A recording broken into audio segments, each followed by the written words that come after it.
अस्सलाम वालेकुम, मेरे YouTube चैनल में आपको खुशामदीद। तो आज इस वीडियो में बात करेंगे कि जहाँ पे हम बहुत से ग्रोथ बूस्टर, मल्टीविटामिन्स और एंटी हीट स्ट्रेसर यूज़ करते हैं, वहाँ पे हमें एक मैनेजमेंट का भी ख्याल रखना चाहिए। वो क्या है कि अमोनिया प्रोड्यूस हो जाता है।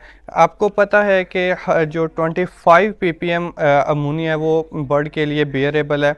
बर्ड 25 ppm अमोनिया को बेयर कर सकता है। उसके जैसे ही ज़्यादा होता है तो बहुत से प्रॉब्लम आने शुरू हो जाते हैं।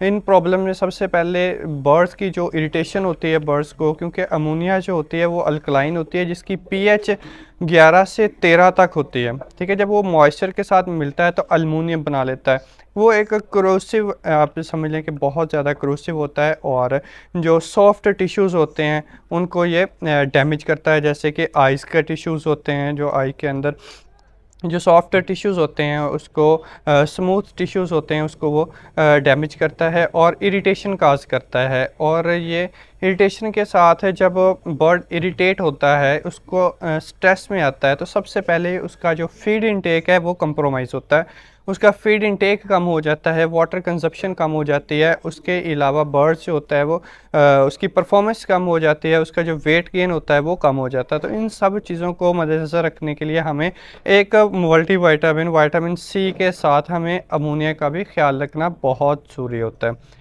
अब अमोनिया प्रोड्यूस की होती है, बर्ड की जो माइक्रोबियल एक्टिविटीज़ होती हैं, जब कोई भी ऑर्गेनिक मैटर, जो बैक्टीरिया होते हैं जैसे कि बैसिलस स्ट्रेप्टोकोकस है या दूसरे बैक्टीरिया हैं, वो क्या करते हैं कि जब ऑर्गेनिक मटेरियल की ब्रेक डाउन करते हैं तो वहाँ से नाइट्रोजन प्रोड्यूस होती है। जब नाइट्रोजन अमोनिया जो वाटर के साथ रिएक्ट करती है तो NH3 बन जाता है। NH3 जब वो पानी के साथ मिलता है, मॉइस्चर के साथ मिलता है, तो अमोनियम बना देता है, जो कि बहुत ज़्यादा इरिटेटिंग होता है और बर्ड के लिए अनकम्फर्टेबल होता है।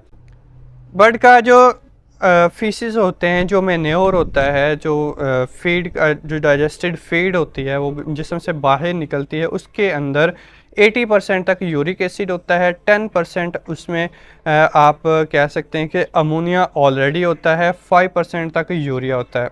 तो 10% पहले से अमोनिया उसके अंदर और यूरिक एसिड और यूरिया, जब ये दोनों की डिकम्पोजिशन होती है, मैक्रोबियल अटैक होता है, जब इन दोनों को अटैक करते हैं माइक्रोब्स, तो इससे अमोनिया और प्रोड्यूस होती है। जब फेवरेबल कंडीशन होती है तो माइक्रोब्स की जो स्पीशीज़ हैं या कम्युनिटी है वो बहुत ज़्यादा इंक्रीज़ हो जाती है, जो कि मैन्योर को और ज़्यादा डिकम्पोज करके इसमें से अमोनिया निकालते हैं।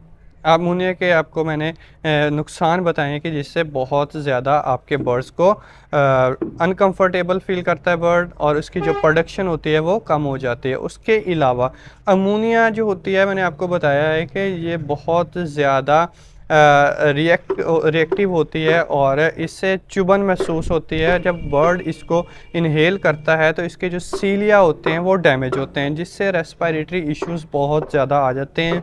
और इसके जो डाइजेस्टिव सिस्टम होता है वो भी आप यूँ समझ लें कि डाइजेस्टिव सिस्टम इफ़ेक्ट होता है, जिससे डाइजेशन प्रॉपर नहीं होती, और जो बर्ड है उसके वेट गेन के दौरान उसका जो आप कह सकते हैं कि प्रॉब्लम्स आती हैं और बर्ड प्रॉपरली वेट गेन नहीं कर पाता और आप लॉस की तरफ चले जाते हैं, बजाय इसके कि आप उससे फ़ायदा हो। क्योंकि हर फार्मर यही चाहता है कि उसका ज़्यादा से ज़्यादा फ़ायदा हो, लॉस की जो रेशो है वो कम हो, ताकि उसके बिज़नेस से उसे फ़ायदा हो और दूसरों की वो हेल्प कर सकें। उसके अलावा डाइजेशन में बहुत ज़्यादा इसका अहम रोल है। इम्यूनिटी इससे कम हो जाती है, क्योंकि बर्ड स्ट्रेस में रहता है तो इम्यूनो सप्रेशन की तरफ चला जाता है। जैसे ही कोई बर्ड के ऊपर स्ट्रेस आता है, इम्यूनो सप्रेशन से उसकी इम्यूनिटी डाउन होती है और बर्ड्स जो होता है वो आप समझ लें कि वेट गेन उसका कम हो जाता है और FCR उसकी बुरी आती है और लॉस के चांसेस ज़्यादा होते हैं। तो अगर आपको मेरी वीडियो अच्छी लगी, सब्सक्राइब करना मत भूलिएगा। अल्लाह हाफिज़।